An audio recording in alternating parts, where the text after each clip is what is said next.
Hello my dear children, welcome back. बच्चों, last lecture में हमने रिवीजन प्लान डिस्कस करा था, जिसमें मैंने आपको बताया था कि हम स्मार्ट रिवीजन करेंगे। और स्मार्ट रिवीजन हम कैसे करेंगे कि सबसे पहले हम सारे सैम्पल पेपर्स की एनालिसिस करेंगे। एनालिसिस के थ्रू हमें चैप्टर वाइज वेटेज काफी हद तक पता चल जाएगी। अभी मैंने यहाँ पर बोर्ड पर आपके सामने सारे सैम्पल पेपर्स में से कौन से चैप्टर्स में से कितने नंबर के क्वेश्चंस आए हैं, ये सब कुछ लिख रखा है, जो मैं भी आपके साथ डिस्कस करने वाली हूँ। इससे हमें अंदाजा मिल जाएगा कि चैप्टर वाइज कौन से चैप्टर से कितने मार्क्स के क्वेश्चन आए हुए हैं, और उसी एनालिसिस की बेस पे हमें यह भी पता लग जाएगा कि कौन से चैप्टर से 1 मार्क का क्वेश्चन ज्यादा आते हैं और कौन से चैप्टर से 6 मार्कर्स या 4 मार्क का क्वेश्चन आते हैं। फिर हम बिल्कुल उसी हिसाब से अपनी लर्निंग पर कॉन्सेंट्रेट करेंगे। So let's connect to commerce and start that analysis and the smart revision with मी।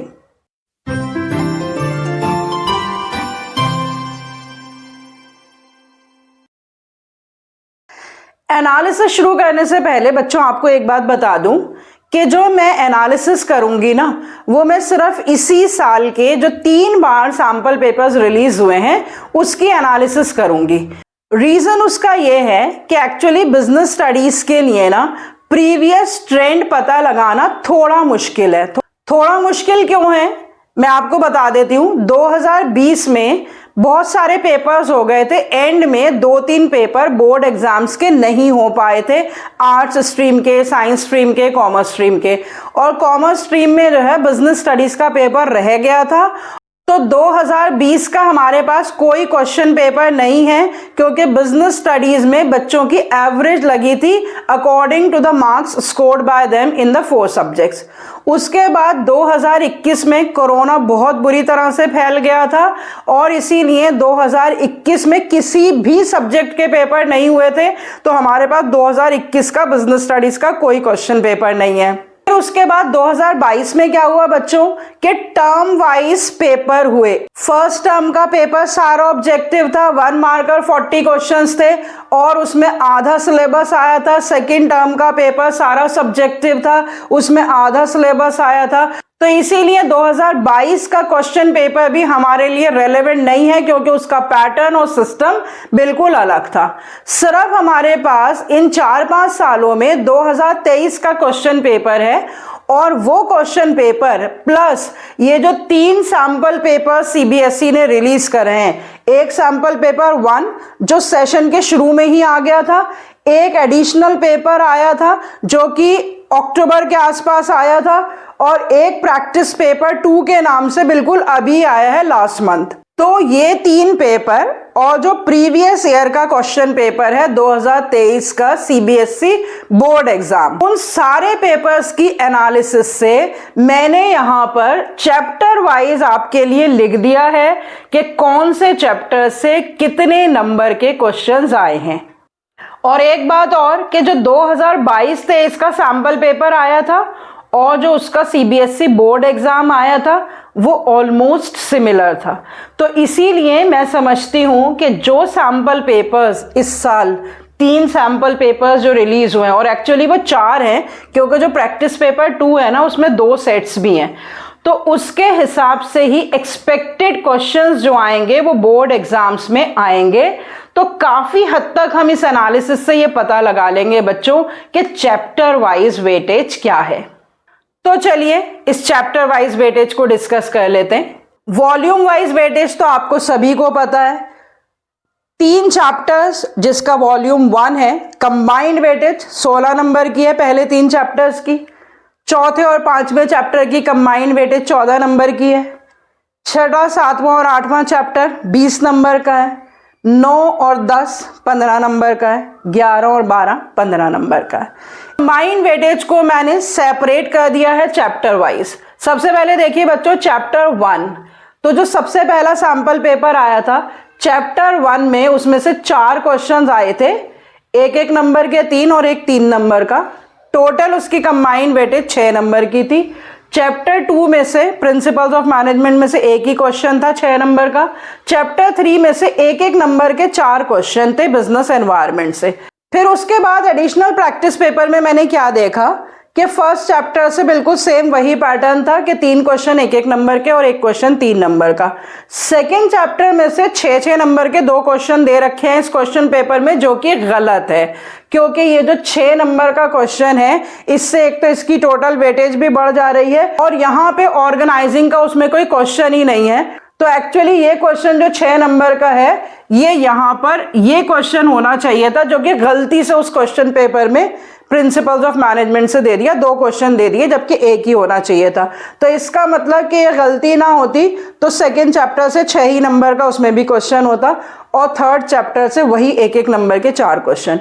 जो रीसेंट सैंपल पेपर आया है उसमें भी बिल्कुल सेम पैटर्न है, एक एक नंबर के 3 क्वेश्चन, एक 3 नंबर का पहले चैप्टर से, 6 नंबर का दूसरे चैप्टर से और एक एक नंबर के 4 क्वेश्चन थर्ड चैप्टर से। इवन क्वेश्चन नंबर्स भी सैंपल पेपर्स में सेम है। सैंपल पेपर 1 के सारे क्वेश्चंस और पैटर्न मैं आपसे ऑलरेडी डिस्कस कर चुकी हूँ। जैसे ही वॉल्यूम खत्म हुआ मैंने क्वेश्चन आंसर्स, क्वेश्चन नंबर्स और उसकी प्रेजेंटेशन टिप्स, आंसर ये सब आपसे डिस्कस कर रखा है और मैंने प्लेलिस्ट भी बना रखी है 12 क्लास के सैंपल पेपर्स की, जिसमें 5 लेक्चर वीडियोस हैं जो कि वॉल्यूम वाइज हैं। अगर आपने वो प्लेलिस्ट नहीं देखी है तो उसे देख लीजिए, उससे आपको सैंपल पेपर 1 तो बिल्कुल क्लियर हो जाएगा।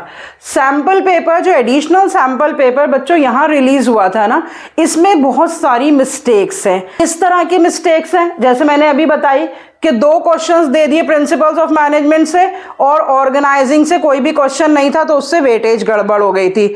और कुछ क्वेश्चंस ऐसे हैं जो मैं आपसे पहले भी डिस्कस कर चुकी हूं कि जो इस साल के सिलेबस में टॉपिक्स ही नहीं है उसके ऊपर क्वेश्चन पूछ रखे हैं। तो सिर्फ एनालिसिस के लिए मैंने यहाँ पर ये लिख दिया एडिशनल सैंपल पेपर, पर ये जो एडिशनल सैंपल पेपर है ना बच्चों, ये बहुत ज्यादा इंपॉर्टेंट नहीं है मेरे हिसाब से, क्योंकि इसमें काफी मिस्टेक्स भी हैं। लेकिन अब जो सैंपल पेपर 2 आया है ना, बहुत बैलेंस्ड पेपर है और वो almost similar to sample paper 1 है। कहीं कहीं पर चैप्टर वाइज जो वेटेज है वो अलग आई है, जो मैं भी आपको बताने वाली हूँ। चैप्टर 1, 2 और 3 की बात करें तो चैप्टर 1 6 नंबर का, चैप्टर 2 6 नंबर का और चैप्टर 3 4 नंबर का। बिल्कुल सेम पैटर्न एडिशनल पेपर में भी आया, बिल्कुल सेम पैटर्न प्रैक्टिस पेपर 2 में भी आया। तो इससे डेफिनेटली हम ये अज्यूम कर सकते हैं कि यही चैप्टर वाइज वेटेज रहेगी आपकी एनुअल एग्जाम में भी। तो टोटल वॉल्यूम की वेटेज तो हमें पता ही थी 16 नंबर की, लेकिन हमें यह नहीं पता था कि हर चैप्टर में से कितने नंबर के क्वेश्चंस आएंगे। तो इस एनालिसिस से हमें अप्रोक्सीमेटली और नियर अबाउट एग्जैक्ट आइडिया मिल गया कि कितने नंबर के क्वेश्चंस किस चैप्टर से आने वाले हैं। अब दूसरी चीज इंपॉर्टेंट नोट करने वाली ये है कि जैसे बिजनेस एनवायरनमेंट में हम देख रहे हैं कि कोई लेंथी क्वेश्चन है ही नहीं, एक एक नंबर के 4 क्वेश्चंस आए हैं। तो इसका मतलब बच्चों के बिजनेस एनवायरनमेंट चैप्टर से खास तौर से हमें कुछ भी रटने की जरूरत नहीं है, हमें सिर्फ उस चैप्टर की अंडरस्टैंडिंग पे फोकस करना है, लर्निंग पे ज्यादा फोकस नहीं करना है। प्रिंसिपल्स ऑफ मैनेजमेंट से ज्यादातर 6 नंबर का एक लेंथी क्वेश्चन पूछा गया है, या तो वो केस स्टडी है या वो सब्जेक्टिव क्वेश्चन है जहां पे हमें अपने आप लिखना पड़ेगा। तो वहां पर हमें लर्निंग एस्पेक्ट पे कंसंट्रेट करना पड़ेगा। चैप्टर 1 से ज्यादातर 1 मार्कर क्वेश्चन है, एक क्वेश्चन है 3 नंबर का सब्जेक्टिव क्वेश्चन है, तो वहां पर हमें थोड़ा सा लर्निंग वर्क पे कंसंट्रेट करना पड़ेगा। 3 नंबर के क्वेश्चन में मैक्सिमम आपको 6 पॉइंट्स लिखने होंगे, तो मैं समझती हूं कि उसके लिए भी आपको बहुत ज्यादा रटने की और लर्निंग की जरूरत नहीं है।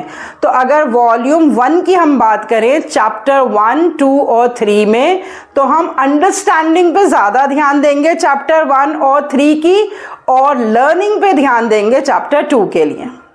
अब सेकेंड वॉल्यूम की एनालिसिस देख लेते हैं। सैंपल पेपर 1 में इसमें चैप्टर 4 से एक लेंदी क्वेश्चन प्लानिंग से पूछा गया 6 नंबर का। एडिशनल प्रैक्टिस पेपर में भी 6 नंबर का एक लेंदी क्वेश्चन था। लेकिन अभी जो रीसेंट प्रैक्टिस पेपर आया है उसमें एक एक नंबर के 3 क्वेश्चन है प्लानिंग पे और 3 नंबर का एक क्वेश्चन है। और प्लानिंग के टॉपिक्स ही बहुत ही लिमिटेड और इंटरेस्टिंग है। तो प्लानिंग में से क्या क्या चीजें हमें याद करनी है, किस तरह के क्वेश्चंस रिपीटेडली आए हैं, उस पे भी हम लर्निंग वर्क में कॉन्सेंट्रेट कर लेंगे। ऑर्गेनाइजिंग के सैंपल पेपर 1 जो आया था उसमें एक एक नंबर के 2 क्वेश्चन थे और एक 6 नंबर का था। वेटेज उसकी बैठी 8 नंबर। एडिशनल प्रैक्टिस पेपर में भी एक एक नंबर के सिर्फ 2 ही क्वेश्चन थे, जो मैंने बताया गलती थी, तो ये क्वेश्चन यहाँ आ जाएगा, तो वो 6 नंबर का यहीं पे आना था वो क्वेश्चन। और जो प्रैक्टिस पेपर है उसमें भी एक एक नंबर के 4 क्वेश्चन है और एक 4 नंबर का क्वेश्चन है। टाइप्स ऑफ क्वेश्चंस तो थोड़े से डिफरेंट हो रहे हैं, लेकिन अगर आप फाइनल आउटकम देखें तो 6 + 8, चैप्टर 4 से 6 नंबर का और चैप्टर 5 से 8 नंबर का, सेम उसी तरह से 6 नंबर और 8 नंबर, 6 नंबर और 8। तो वो भी हमें पता लग गया कि नॉर्मली 6 नंबर का चैप्टर 4 से आएगा और 8 नंबर का चैप्टर 5 से आएगा। तो चैप्टर वाइज वेटेज जो है वो ऑलमोस्ट यही रहेगी एनुअल एग्जाम में भी। So accordingly we will prepare. Come to the third volume. Third volume में चैप्टर 6, 7, 8 है। टोटल वेटेज उसकी 20 मार्क्स है। लेकिन जब मैंने उसके क्वेश्चंस देखे तो पहला सैंपल पेपर में एक 3 नंबर का क्वेश्चन, एक 4 नंबर का क्वेश्चन और टोटल वेटेज उसकी 7 नंबर। 2 क्वेश्चन चैप्टर 7 से आए 4-4 नंबर के, वेटेज उसकी हो गई 8 नंबर।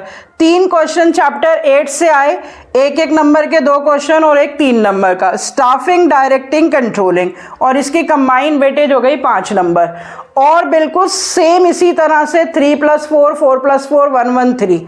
तो यहाँ पर भी 7, 8 और 5, टोटल चेंज नहीं हो रहा है। इवन क्वेश्चन नंबर्स और पैटर्न भी सेम है। करंट सैंपल पेपर में चैप्टर 6 से वही 2 क्वेश्चन आए हैं, 3 + 4। चैप्टर 7 से भी वही 2 क्वेश्चन आए हैं, 4 + 4, 8 मार्क्स। लेकिन चैप्टर 8 से टोटल तो 5 ही नंबर है, लेकिन सारे क्वेश्चंस एक एक नंबर के आए हैं। तो इस एनालिसिस का आउटकम क्या है कि जो फाइनल वेटेज है वो यही रहेगी कि चैप्टर 6 स्टाफिंग 7 नंबर का आने वाला है, चैप्टर 7 डायरेक्टिंग 8 नंबर का आने वाला है और चैप्टर 8 कंट्रोलिंग 5 नंबर का आने वाला है। हाँ, उसमें से कहीं पर 1 + 3 हो सकता है, कहीं 1 + 4 हो सकता है, कहीं 6 नंबर का एक क्वेश्चन आ सकता है। तो ये थोड़ा सा डिफरेंस हो सकता है आगे पीछे, लेकिन चैप्टर वाइज वेटेज इससे काफी क्लियर हो रहा है। और क्योंकि इसमें से सब्जेक्टिव क्वेश्चंस दिखाई दे रहे हैं 3 नंबर के, 4 नंबर के, तो थोड़ा सा लर्निंग वर्क पे हम इस वॉल्यूम में भी फोकस करेंगे। नेक्स्ट देखिए सेकेंड बुक का चैप्टर 9 और 10। चैप्टर 9 और 10 से जो सबसे पहला सैंपल पेपर आया था उसमें 2 क्वेश्चंस थे और उसकी कंबाइंड वेटेज हो गई 8 नंबर की। चैप्टर 10 से फाइनेंशियल मार्केट से 4 क्वेश्चन एक एक नंबर के आए और एक क्वेश्चन 3 नंबर का आया और कंबाइंड वेटेज हो गई 7 नंबर की। जो एडिशनल प्रैक्टिस पेपर आया बिल्कुल उसमें भी सेम यही पैटर्न था और यही वेटेज थी 8 + 7। लेकिन प्रैक्टिस पेपर में ये काफी डिफरेंट हो गई। प्रैक्टिस पेपर में क्या हुआ कि एक क्वेश्चन 1 नंबर का, एक क्वेश्चन 4 नंबर का और एक क्वेश्चन 6 नंबर का। टोटल 11 नंबर का चैप्टर 9 से आया है फाइनेंशियल मैनेजमेंट से और सिर्फ 4 नंबर का आया है फाइनेंशियल मार्केट से। तो यहां पर ये थोड़ा सा इम्बैलेंस लग रहा है मुझे। कंबाइंड वेटेज तो 15 ही नंबर है, तो मेरे हिसाब से जो एप्रोप्रिएट वेटेज है वो यही होनी चाहिए 8 + 7, और इसी को बेस मानकर हम अपनी तैयारी करेंगे। लास्ट वॉल्यूम देखिए बच्चों 15 नंबर का, चैप्टर 11 और 12, चैप्टर 11 मार्केटिंग और 12 कंज्यूमर प्रोटेक्शन। सबसे पहले सैंपल पेपर में चैप्टर 11 से 5 क्वेश्चन एक एक नंबर के और एक लेंदी क्वेश्चन 6 नंबर का। टोटल उसकी वेटेज हो गई 11 नंबर और सिर्फ एक ही क्वेश्चन आया था कंज्यूमर प्रोटेक्शन का 4 नंबर का, तो ये कंबाइंड वेटेज हो गई 15 नंबर की। सेम यही पैटर्न जो है वो एडिशनल प्रैक्टिस पेपर में भी आया था 11 + 4। और यहाँ पर प्रैक्टिस पेपर 2 में कैसा आया है, 2 क्वेश्चंस आए हैं, एक 3 नंबर का और एक 6 नंबर का, जिसकी कंबाइंड वेटेज 9 नंबर है। और कंज्यूमर प्रोटेक्शन से एक क्वेश्चन आया 6 नंबर का 4 के बजाय, तो 9 + 6 ये चैप्टर वाइज वेटेज आ रही है। तो यहां पर सैंपल पेपर 1 और एडिशनल पेपर में 11 + 4 जो है वो थोड़ा सा इम्बैलेंस है। हालांकि 11 चैप्टर ज़्यादा लंबा है और कंज्यूमर प्रोटेक्शन छोटा है, लेकिन कंज्यूमर प्रोटेक्शन में भी बहुत सारे इंपॉर्टेंट टॉपिक्स हैं, तो उसमें से 4 के बजाय हम 6 नंबर का क्वेश्चन एक्सपेक्ट कर सकते हैं। तो ज़्यादा बैलेंस क्या है? 9 + 6 वाली वेटेज। तो फाइनली बच्चों मैंने यहां पर लिखा है कि एक बैलेंस्ड अप्रोच के हिसाब से जो एक बैलेंस्ड पेपर होना चाहिए, जिसमें नंबर ऑफ टॉपिक्स के हिसाब से कितना वेटेज किस पर्टिकुलर चैप्टर को एक एग्जामिनर को देना चाहिए, तो वो आप अपने पास नोट कर लीजिए, जो सैंपल पेपर्स के हिसाब से ही है। और मोस्ट एक्सपेक्टेडली एनुअल एग्जाम शायद इसी पैटर्न पे आएगा। वो यहां पर मैंने पूरे 12 चैप्टर्स की लिख दी है। चैप्टर 1 6 नंबर का, चैप्टर 2 6 नंबर का, चैप्टर 3 4 नंबर का, चैप्टर 4 6 नंबर का, चैप्टर 5 8 नंबर का, चैप्टर 6 7 नंबर का, चैप्टर 7 8 नंबर का, चैप्टर 8 5 नंबर का,